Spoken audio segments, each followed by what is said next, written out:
में प्रजनन या जनन, रिप्रोडक्शन इन प्लांट्स। कल अपन ने पढ़ा था रिप्रोडक्शन इन ह्यूमन, मानव में प्रजनन। आज अपन पढ़ रहे हैं पौधों में प्रजनन। तो सभी पौधे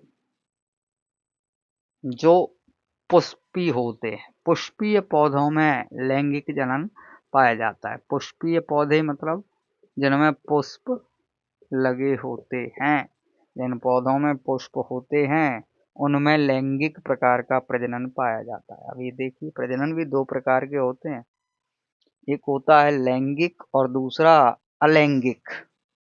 अब हम ये बात कर रहे हैं कि कौन सा प्रजनन लैंगिक है और कौन सा अलैंगिक।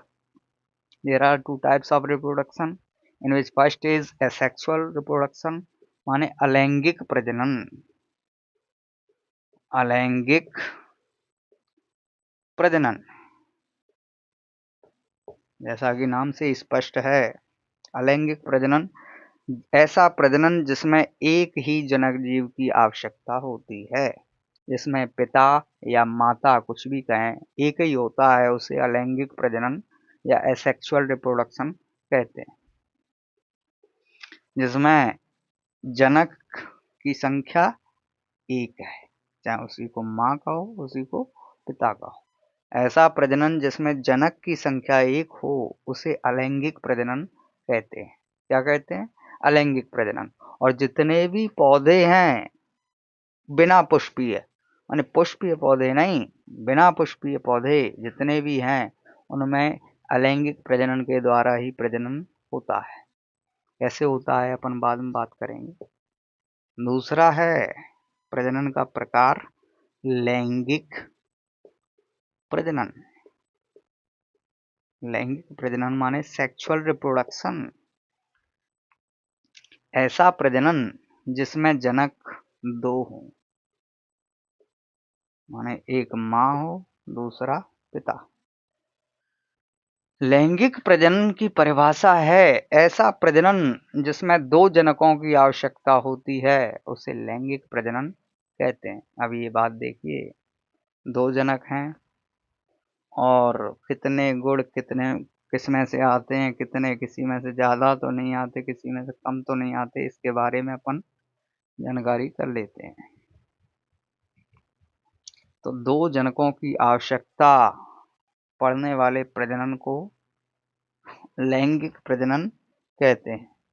लैंगिक प्रजनन दो जनकों के द्वारा होता है, जिनमें से एक होता है नर और दूसरा होता है मादा। नर माने पुरुष, मादा माने स्त्री। अब ये देखिए कि मनुष्य का जो शरीर है वो बहुकोशिकीय है। बहुकोशिकीय माने अनेक कोशिकाओं से मिलकर बना है। मनुष्य का जो शरीर है वो बहुकोशिकीय है, माने अनेक कोशिकाओं से मिलकर बना है। और हम बात ये कर रहे हैं कि जो मनुष्य के शरीर की एक कोशिका है, कोई भी एक कोशिका, उसमें गुणसूत्र जो हैं वो 46 पाए जाते, 46 क्रोमोसोम्स पाए जाते हैं। कितने गुणसूत्र पाए जाते हैं? 46। अब ये देखिए, ये जो गुणसूत्र हैं वो जोड़े में पाए जाते हैं, जोड़े के रूप में पाए जाते हैं। और जोड़ा होता है दो का, एक जोड़ा दो का होता है। जैसे आप एक जोड़ी चप्पल खरीदने जाएंगे तो वो दो देगा, एक लेफ्ट के लिए एक राइट के लिए। तो इसी प्रकार से ये जो गुणसूत्र हैं वो जोड़े में पाए जाते हैं। तो गुणसूत्रों का कितना जोड़ा बन गया? 23 जोड़े। अर्थात मनुष्य की कोशिका में 23 जोड़े, 23 पेयर्स क्रोमोसोम पाए जाते हैं। अब ये देखिए, ये जो क्रोमोसोम्स हैं इनमें से जो 23 जोड़े बताए हमने, इनमें से 22 जोड़े जो क्रोमोसोम्स के होते हैं वो नर और मादा दोनों में सेम होते हैं, समान। जो गुणसूत्र 22 होते हैं, 22 जोड़े, 22 जोड़े, यहाँ पे लिखना भूल गए, जोड़े माने जो क्रोमोसोम्स 23 जोड़े होते हैं उनमें से 22 जोड़े जो हैं वो समान होते हैं। माने 22 जोड़े जो नर में हैं वही मादा में होंगे, जो मादा में हैं वही नर में होंगे। किंतु एक जो लास्ट वाला पेयर बचता है 23वां जोड़ा, 23वां जोड़ा नर और मादा में अलग अलग होता है। इसको हम बोलते हैं लिंग गुणसूत्र, सेक्सुअल क्रोमोसोम्स। माने परिभाषा अपन ये देंगे कि मनुष्य की कोशिका में 46 गुणसूत्र पाए जाते हैं और ये गुणसूत्र जोड़े के रूप में उपस्थित होते हैं। अर्थात मनुष्य की कोशिका में 23 जोड़े गुणसूत्र के पाए जाते हैं। हम बात ये कर रहे हैं जो 23 जोड़े में से 22 जोड़े गुणसूत्र के जो होते हैं वो नर और मादा में दोनों में समान होते हैं, किंतु 23वां जोड़ा जो गुणसूत्र का है वो नर और मादा में अलग अलग होता है, जिसे लिंग गुणसूत्र कहते हैं। इतना समझ में आने के बाद अपन बात करेंगे लिंग गुणसूत्र पर। अब ये देखिए कि लिंग गुणसूत्र जो हैं वो किस प्रकार से नर और मादा में भिन्न है। भिन्न माने अलग, भिन्न का अर्थ होता है अलग होना। तो 23वां जोड़ा जो है 23rd पेयर, 23वां जोड़ा जो गुणसूत्र का है वो नर और मादा में अलग अलग होता है। अलग अलग होने के कारण कारण तो नहीं है, अलग अलग होने के, हाँ अलग अलग होने के कारण ही ये अंतर देखने को मिलता है कि कोई नर है और कोई मादा है। तो कुल मिला के हम ये बात कर रहे हैं जो 23वां जोड़ा गुणसूत्र का है वो नर में पाया जाता है XY के रूप में और मादा में पाया जाता है XX के रूप में। 23वां जोड़ा, इसे हम लिंग गुणसूत्र कहते हैं। लिंग गुणसूत्र ये डिफरेंट होता है, नर में XY होता है और मादा में XX होता है। अब ये देखिए जब निषेचन होता है, निषेचन होता है तो पृथक्करण के नियमानुसार जोड़े में दो जो गुणसूत्र हैं उनमें से एक एक आता है, एक इस तरफ एक इस तरफ। इसी प्रकार से यहाँ होगा X एंड X। कल हमने बताया था कि जो मादा के युग्मक होते हैं वो अंडाणु होते हैं, तो ये मादा के जो युग्मक हैं इन्हें हम कहेंगे अंडाणु और ये नर के युग्मक हैं इन्हें हम कहेंगे शुक्राणु। अब ये देखिए निषेचन, निषेचन की प्रक्रिया कल ही डिफाइन की थी। निषेचन क्या है? जब नर युग्मक शुक्राणु मादा युग्मक अंडाणुओं से मिलते हैं तो यह क्रिया निषेचन कहलाती है और निषेचन की प्रक्रिया के फलस्वरूप द्विगुणित निषेचन की प्रक्रिया के फलस्वरूप पौधों में नहीं, मनुष्य में जायगोट का निर्माण होता है। जायगोट यानी युग्मनज, जायगोट का निर्माण होता है। फिर अंडवाहिनी की सीलियां उसको गर्भाशय की ओर ढकेलती हैं और वो गर्भाशय में चला जाता है। फिर यहाँ से भ्रूण और लिंग, भ्रूण के लिंग निर्धारण का कार्य शुरू हो जाता है और भ्रूण बनने की प्रक्रिया शुरू हो जाती है। यहाँ से एक नया शिशु विकास लेता। तो ये तो हम बात कर रहे थे अलग। अब जो निषेचन के बाद अब जो होना है, ये देखिए शुक्राणु जो हैं इस तरह से अलग अलग हो गए, अंडाणु भी अलग अलग हो गए। अब ये वाला शुक्राणु यदि दोनों अंडाणुओं को निषेचित करता है तो देखना क्या कंडीशन बनती है। यहाँ से ये है एक्स और एक्स माने पुत्री है और यहाँ से एक्स और यहाँ से भी एक्स पुत्री है, ये भी पुत्रियां हैं दोनों। अगला चलते हैं यहाँ पे, ये वाला जो शुक्राणु है दोनों अंडाणुओं को निषेचित करता है तो आगे देखते हैं क्या कंडीशन बनती है। ये एक्स और वाई, एक्स और वाई पुत्र हैं, और ये वाला एक्स और ये वाला वाई दोनों मैच कर देते हैं, तो क्या कंडीशन है, ये दोनों पुत्र ही हैं।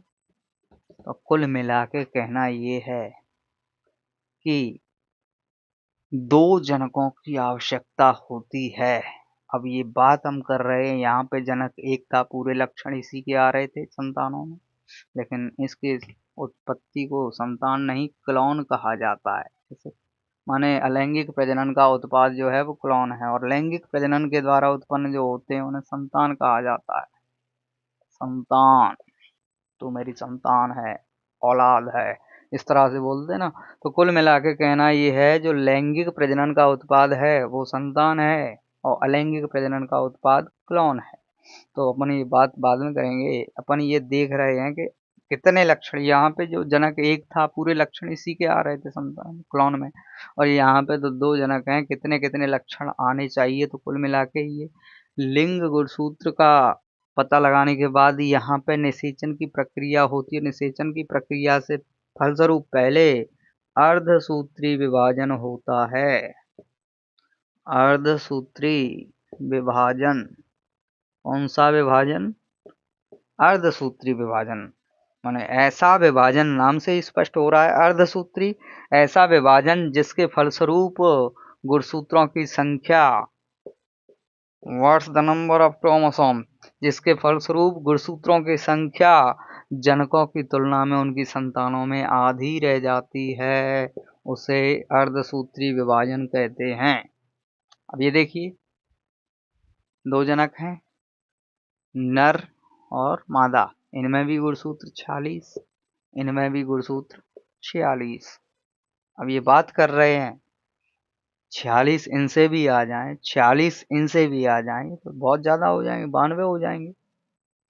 तो फिर ऐसा विभाजन लागू किया जाता है, माने ये है प्रक्रिया प्रारंभ से ही है, अर्धसूत्री विभाजन जिसके फलस्वरूप गुणसूत्रों की संख्या आधी रह जाती है। माने ये 46 हैं, 23 रह गए, ये 46 हैं, 23 रह गए। जब इन दोनों के 23 23 आपस में मिलते हैं, वो जाते हैं इनकी संतानों में।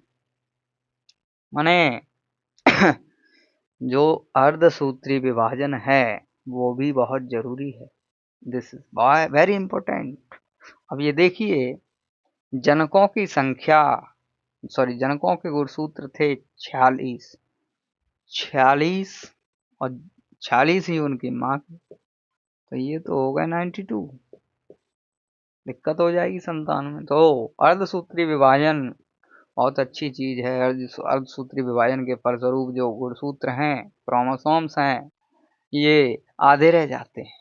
और 46 है, 23 रह गया, ये 46 है, 23 रह गया, दोनों के आधे आधे गुणसूत्र आते हैं उनकी संतानों में।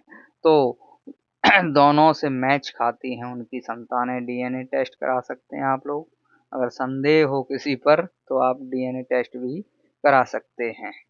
तो ये बात प्रजनन के बारे में हम समझा रहे थे कि किस प्रकार से उसमें कितने जनक भाग लेते हैं। अब हम बात करते हैं कि पुष्पीय पौधों में लैंगिक प्रजनन होता है और अपुष्पीय पौधों में अलैंगिक प्रजनन होता है। अलैंगिक प्रजनन क्या है? लैंगिक प्रजनन को तो अपन ने डिफाइन बहुत कर लिया। अब अपन चलते हैं अलैंगिक प्रजनन की ओर। माने ऐसा प्रजनन जिसमें जनक की संख्या एक हो, माने जिसमें जनक ही एक है, पूरे लक्षण उसी के आने हैं और किसी के लक्षण आने ही नहीं है। अर्धसूत्री विभाजन इसमें होगा नहीं। अर्धसूत्री विभाजन तो वो होता है ना जिसमें अर्धसूत्री माने गुणसूत्र आधे रह जाते हैं, ये इसमें तो आधे करने की जरूरत नहीं, एक पूरा जनक है। तो अब बात ये कर रहे हैं अलैंगिक प्रजनन। अलैंगिक प्रजनन की विधियां होती हैं खंडन, विखंडन, बहुखंडन, मुकुलन, पुनरुद्भवन, पुनरुद्भवन, बीजाणु समासंग, बीजाणु समासंग, ये सारी विधियां हैं इसकी। खंडन माने जीव का शरीर जो है वो कहीं से भी टूट जाए तो जितने भी पार्ट्स निकलेंगे वो नए पार्ट्स नए जीव को जन्म देंगे।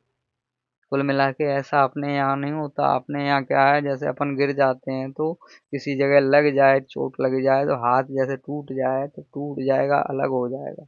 ऐसा अपने यहाँ नहीं होता, मतलब जीव जंतुओं में नहीं होता। जो सूक्ष्म जीव हैं जिनमें अलैंगिक प्रजनन होता है उनमें क्या होता है, जीव का शरीर कहीं से भी टूट जाए, उसके जितने भी पार्ट्स होंगे, जितने भी उसके हिस्से होंगे, उस उस प्रत्येक हिस्से से एक नए जीव का विकास होगा। यह क्रिया खंडन कहलाती है। क्या कहलाती है? खंडन। यही विखंडन है। जब जीव का शरीर दो भागों में टूटे तो विखंडन है। जैसे ये ये कोई सूक्ष्म जीव है, इसको बीच में से तोड़ दो, बीच में से जितने दो भाग हैं ना, ये दोनों सूक्ष्म जीव बन जाएंगे अलग। एक नए जीव का माने एक जीव से दो नए जीवों का विकास हो रहा है। बहुखंडन माने बहुत से खंडों में टूटता है। जब जीव का शरीर बहुत सारे टुकड़ों में टूटता है और प्रत्येक टुकड़ा विकसित होकर एक नए जीव का विकास करता है तो यह विधि बहुखंडन कहलाती है। मुकुलन क्या है? हाइड्रा में पाया जाता है। हाइड्रा माने इस प्रकार का जीव है। हाइड्रा में मुकुलन पाया जाता है। किसी भी जगह पर, किसी भी बीच में, कहीं भी ऊतक समूह का उभार हो जाता है, मुकुल तैयार जिसको मुकुल बोलते हैं। माने कुल मिला के हाइड्रा एक ऐसा जीव है जिसमें बीच में ऊतक समूह फूल जाते हैं और एक मुकुल की संरचना आ जाती है। माने एक प्यालेनुमा संरचना आ जाती है जिससे अपन मुकुल बोलते हैं।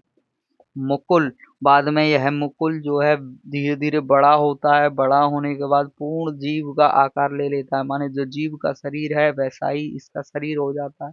फिर यह धीरे धीरे उस मूल जीव से अलग हो जाता है। दोनों अलग हो जाते हैं, फिर दोनों नए जीव का और निर्माण करते हैं। इस प्रकार से ये मुकुलन विधि है। पुनरुद्भवन विधि में क्या करते हैं, छोटे छोटे सूक्ष्म जीव जो हैं वो कुछ मतलब विधियों के माध्यम से ऐसे अलग हो जाएं, या फिर किसी बटर पे मक्खी लग जाए, माने फंजाई बोलते हैं, कवक कवक जाल बन जाए उससे, है ना। बीजाणु समासंग जैसे केक ब्रेड वगैरह आते हैं, ये किण्वन विधि के द्वारा बनाए जाते हैं। किण्वन माने सड़ाना गड़ाना, है ना। कोई पदार्थ सड़ जाए तो उसमें से ये बीजाणु समासंग उत्पन्न हो जाते हैं। तो कुल मिला के ये अलैंगिक प्रजनन की विधि है। वो एक जनक से एक ही संतान को प्राप्त करने की विधि है। लैंगिक प्रजनन ऐसा प्रजनन है जिसमें विभाजन भी होता है तो समसूत्री प्रकार का। इस प्रकार का होता है समसूत्री प्रकार का। माने अलैंगिक प्रजनन ऐसा प्रजनन है जिसमें समसूत्री विभाजन होता है। अब समसूत्री विभाजन क्या है, इसकी परिभाषा अगर देना चाहें तो अपन ये कहेंगे, ऐसा विभाजन जिसके फलस्वरूप गुणसूत्रों की संख्या, द नंबर्स ऑफ क्रोमोसोम्स, ऐसा विभाजन जिसके फलस्वरूप गुणसूत्रों की संख्या जनकों की तुलना में संतानों में बराबर रहती है, उसे हम समसूत्री विभाजन कहते हैं। तो ये सब विधियां हैं अलैंगिक प्रजनन की जो पौधों में पाया जाता है और अपुष्पीय पौधों में पाया जाता है। अपुष्पीय माने जिनमें पुष्प नहीं होते। अब ये देखिए कि पुष्पीय पौधों में भी लैंगिक प्रजनन कैसे पाया जाता है। हाउ डज प्लांट रिप्रोडक्ट, माने पौधे प्रजनन कैसे करते हैं। हाउ डज प्लांट प्रोडक्ट, ये देखिए जो पौधे हैं, पुष्पीय पौधों में लैंगिक प्रजनन पाया जाता है। पुष्पीय पौधों में, पुष्पीय पौधे माने जिनमें पुष्प लगे होते हैं। तो सबसे पहले अपन पुष्प को ही समझ लेते हैं, क्या होता है पुष्प। पुष्प एक रूपांतरित प्ररोह है जो पौधे के शीर्ष भाग से उत्पन्न होता है।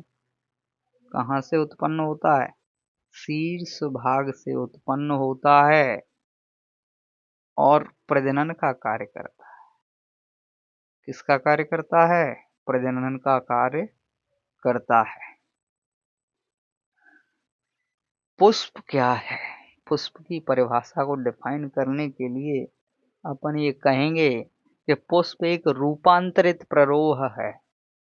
रूप माने रूपांतरित माने रूप में अंतर, प्रकृति के अनुसार मुरझाने वाला, छाने वाला, इस प्रकार का रूपांतरित, अदला बदली के अनुकूलन को सहन करने वाला, प्रतिकूलन को सहन करने वाला एक रूपांतरित प्ररोह है जो पौधे के शीर्ष भाग से उत्पन्न होता है। शीर्ष माने होता है सिर, माने पौधे के ऊपरी भाग से उत्पन्न होता है और प्रजनन का कार्य करता है। अब ये देखिए पुष्प की संरचना क्या है। पुष्प की संरचना अगर हम बात करें तो पुष्प की संरचना में 4 भाग आते हैं। पुष्प की संरचना में 4 भाग आते हैं। पहला होता है बाह्यदल पुंज, दूसरा होता है दल पुंज। क्या होता है? दल पुंज। तीसरा होता है जायांग, और चौथा होता है तीसरा पुमंग होता है, पुमंग, और चौथा जायांग। There are 4 parts of a flower. पुष्प की आंतरिक संरचना में 4 पार्ट्स होते हैं, 4 भाग होते हैं। पहला होता है बाह्यदल पुंज। पुष्पासन पर स्थित पुष्पीय पौधे के प्रथम चक्र को, कौन से चक्र को? प्रथम चक्र को बाह्यदल पुंज कहते हैं। और ये बाह्यदल पुष्प के हरे होते हैं। कैसे होते हैं? हरे होते हैं और ये प्रकाश संश्लेषण का कार्य करते हैं। किसका कार्य करते हैं? प्रकाश संश्लेषण का। प्रकाश संश्लेषण के बारे में अपन पढ़ेंगे आगे। पौधों में भोजन बनाने की प्रक्रिया को कहते हैं, डीपली समझाएंगे उसको। तो कुल मिला के अपन ये बात कर रहे हैं कि पुष्पासन पर प्रथम चक्र जो है उसे बाह्यदल पुंज कहते हैं। और बाह्यदल पुष्प के जो होते हैं वो हरे रंग के होते हैं। ये हरे रंग के होते हैं और प्रकाश संश्लेषण का कार्य करते हैं। दूसरा आता है दलपुंज। दलपुंज माने पुष्पासन पर जो दूसरा चक्र है उसे दलपुंज कहते हैं। दलपुंज या दल कहें, पुष्प के सुगंधित होते हैं और सुगंध फैलाकर कीटों को अपनी ओर आकर्षित करते हैं। तो ये दल जो हैं सुगंध फैलाते हैं। और कुल मिला के तीसरा जो पार्ट है पुष्पासन पर स्थित पुष्पीय पौधे के तृतीय चक्र को पुमंग कहते हैं। पुमंग पुष्प का नर भाग होता है, नर भाग। और जो जायांग है पुष्पासन पर स्थित पुष्पीय पौधे का चौथा हिस्सा, ये पुष्प का मादा भाग होता है, मादा भाग। इसी पर पाई जाती है वर्तिका, इसे बोलते हैं वर्तिका। और पुष्प के जो नर भाग होता है उसमें परागकोश पाया जाता है। इस बात को समझिए, परागकोश माने पुष्प का जो नर भाग है उसमें परागकोश पाया जाता है और परागकोश के अंदर कण भरे होते हैं जिन्हें हम कहते हैं परागकण। परागकण, परागकोश के अंदर पाए जाने वाले कणों को परागकण कहते हैं। अब हम ये बात कर रहे हैं कि पुष्प के जो परागकण हैं वो हैं क्या। उनके बारे में ये कहेंगे नर युग्मक।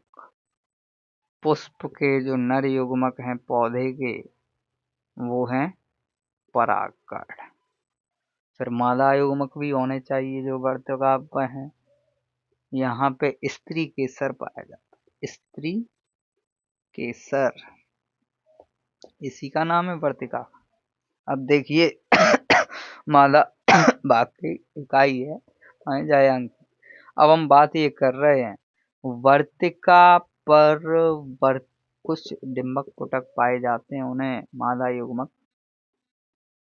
कहते हैं। ठीक। अब ये देखिए कि पुष्प में प्रजनन होता कैसे है।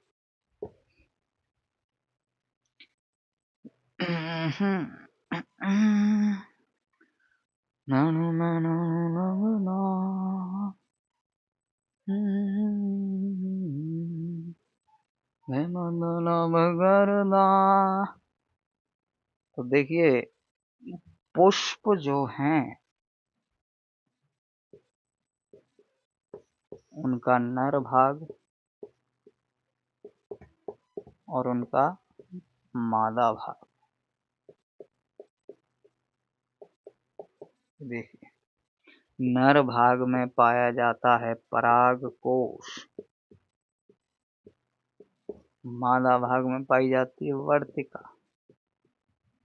अब ये देखिए पराग कोश के अंदर कण पाए जाते हैं, उन्हें कहते हैं पराग कण। और पराग कणों के जो निर्माण की प्रोसेस है, निर्माण, यह क्रिया कहलाती है परागण। परागण, ये बात बहुत ज्यादा डिफाइन हो गई। जो पुष्प का नर भाग है माने उसका नाम है पुमंग ना, पुमंग जो छोटा सा बाग दिख रहा था उसका नाम पुमंग है। और ये नर भाग है पुष्प का। इसमें परागकोश पाया जाता है। परागकोश में छोटे छोटे कण पाए जाते हैं जिन्हें परागकण कहते हैं। और पराग कणों के निर्माण की क्रिया पराग कणों के निर्माण की क्रिया लघु बीजाणु जनन कहलाती है। लघु बीजाणु जनन या फिर कहलाती है नर युग्मक जनन। पराग कणों के निर्माण की क्रिया जो है वो लघु बीजाणु जनन या नर युग्मक जनन कहलाती है। परागकण जो कि होते हैं नर युग्मक, पौधे के नर युग्मक। तो अब ये देखिए परागकण क्या क्रिया करते हैं और परागकणों के द्वारा होने वाली क्रिया क्या है, आगे अपन इसी बात के लिए बढ़ा रहे हैं क्लास। तो देखते हैं।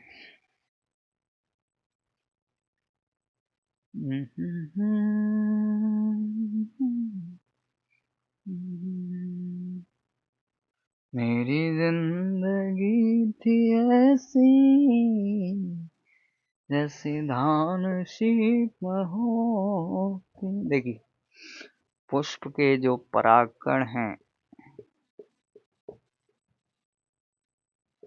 ये पाए जाते हैं परागकोश में। परागकोश में पराग कणों का निर्माण होता है, ये क्रिया कहलाती है लघु बीजाणु जनन। लघु बीजाणु जनन या नर युग्मक जनन। ठीक है।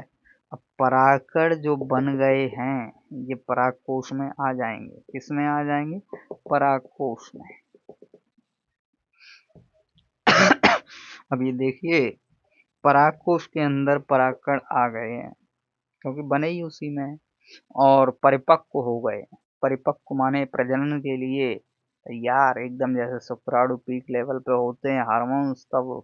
तो कुल मिला के कहना यह है प्यूबर्टी आ गई है प्लांट्स में, पौधों में प्यूबर्टी आ गई है। कुल मिला के यौन अवस्था है। तो कुल अब ये देखेंगे पुष्प के जो परागकोश हैं, परागकोश ये फट जाएंगे।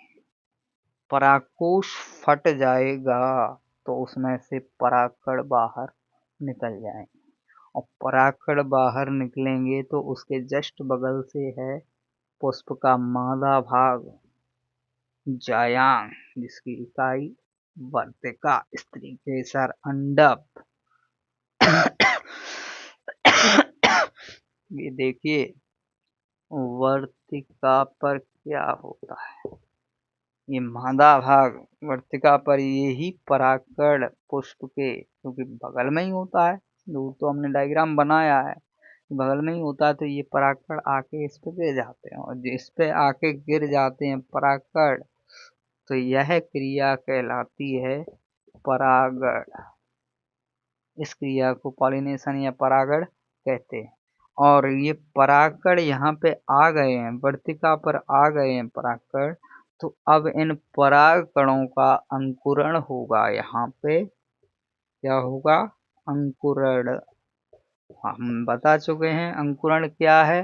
अंकुरण जब बीज अपनी प्रसुप्त अवस्था को त्याग कर एक नए पौधे के रूप में विकसित होता है, तो यह क्रिया अंकुरण कहलाती है। तो यहाँ पे ये देखिए परागकण आए हैं, पुष्प के नर युग्मक थे, और परागकण प्रसुप्त अवस्था को त्याग कर एक नए पौधे के रूप में विकसित होंगे, तो ये क्रिया अंकुरण कहलाएगी। तो हम कह सकते हैं वर्तिका पर परागकणों का अंकुरण होता है। ओटी के लिए बहुत अच्छा क्वेश्चन है कि परागकणों का अंकुरण कहाँ होता है, तो अपन ये कहेंगे परागकणों का अंकुरण वर्तिका पर होता है। कहाँ होता है, वर्तिका पर। अब ये बात करते हैं कि अंकुरण हो रहा है, ठीक है, चलो ये तो पुष्प में अपन ये जान चुके हैं कि पुष्प में इस तरह से प्रजनन होता है, और प्रजनन होने के बाद मतलब संतान उत्पत्ति, लैंगिक प्रजनन है तो संतान बोलेंगे, तो किस तरह से संतान उत्पन्न होती है ये अपन बात कर चुके हैं। अब अपन ये बात कर रहे हैं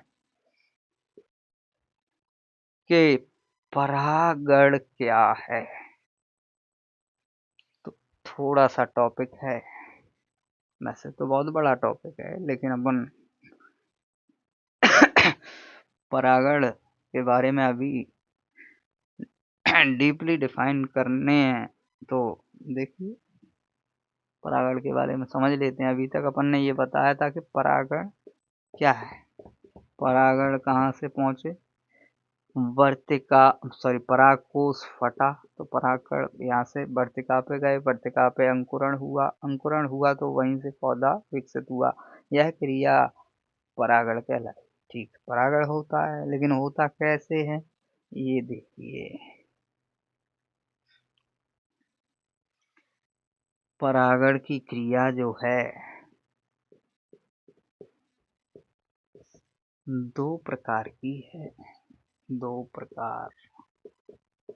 पहला होता है स्वपरागण और दूसरा होता है पर परागण।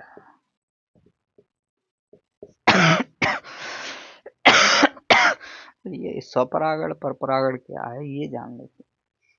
स्वपरागण में क्या होता है, जैसे कोई पुष्प है, उसी पुष्प के नर युग्मक परागकण उसी पुष्प की वर्तिका पर गिरें, या उसी पौधे पर दूसरे पुष्प की वर्तिका पर गिरें, तो यह क्रिया स्वपरागण कहलाती है। लेकिन पर परागण क्या है, पर परागण ये है कि जब किसी पुष्प के परागकण दूसरे पौधे पर लगे, किसी दूसरे पुष्प के परागकणों सॉरी वर्तिका पर गिर जाते हैं, तब यह क्रिया पर परागण कहलाती है। अब स्वपरागण तो उसी पुष्प से हो रहा है, तो इसमें क्या है कि माध्यम, कोई माध्यम नहीं, इसलिए तो क्रिया उसी पुष्प से हो रही है या उसी पौधे पर लगे दूसरे पुष्प से हो रही है, तो इसमें ये बहुत सरल विधि है, और इसमें कोई